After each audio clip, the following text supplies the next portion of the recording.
J'ai réfléchi longuement pendant les premiers mois de cette année et c'est vrai que j'ai décidé déjà depuis un bout de temps maintenant, depuis début juin on va dire, d'arrêter ma carrière sur les Champs-Élysées en 2017 en fait. Le plaisir que j'ai pris ces premiers mois de l'année, l'ambiance toujours au beau fixe dans l'équipe et puis presque un nouvel élan que la structure a retrouvé avec l'arrivée de ce sponsor titre.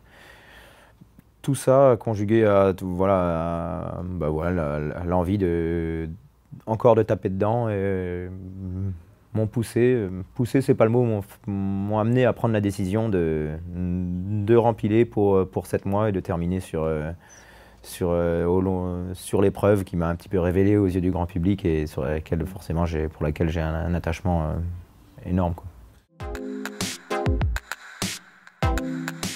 Si l'équipe tourne bien et qu'on en claque des belles l'an prochain, voilà, ça suffira aussi à mon bonheur, quoi. Ça dépend un petit peu de ma condition physique, ça dépend des courses, des profils de course sur lesquels on évolue. J'attends de passer des bons moments et puis de passer le flambeau entre guillemets, mais ça fait quelques années que c'est en train de se faire tout doucement, quoi. Moi je sais très bien que je ne vais pas finir 4e du tour l'année prochaine. J'ai 37 ans, j'en aurai 38 en juin 2017. Le corps, il a aussi, il décline un petit peu physiquement. Le niveau auquel on évolue, on perd quelques pourcents de force ou de conditions physiques et ça fait des différences énormes sur le terrain. Donc c'est ma dernière année, je le sais, mais c'est pas une tournée d'adieu, ça c'est clair. Ouais. Alors j'ai eu des discussions avec Jean-René sur certains sujets, dont celui-là. Il connaît ma position. Ce qui est sûr, c'est que quand je vais arrêter en fin juillet 2017, bon, j'ai pris le parti de prendre un petit peu, voilà, il faut digérer quand même sa carrière de coureur et l'équipe est toujours en partenariat avec Direct Energy. Même si je suis plus coureur, cette équipe c'est toujours aussi la mienne, quoi. Donc voilà, on pourra toujours on sera toujours amené à se voir, quoi, à se croiser. Bah, ça s'explique pas forcément.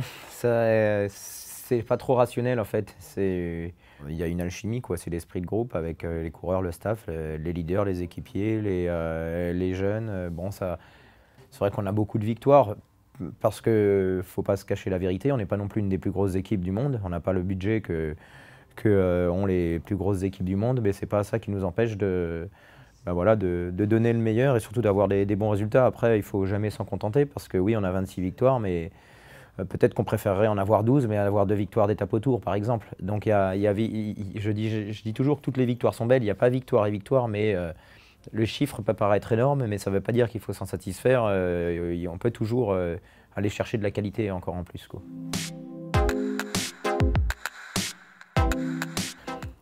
Plus offensive, pas forcément, parce qu'on ne peut pas tout faire. C'est-à-dire qu'on a Jean-René Bernaudot en accord avec le sponsor titre Direct Energy, a axé l'équipe autour du leadership du coq, ce qui réclame aussi des forces pour travailler sur le plan en gros et pour préparer les sprints.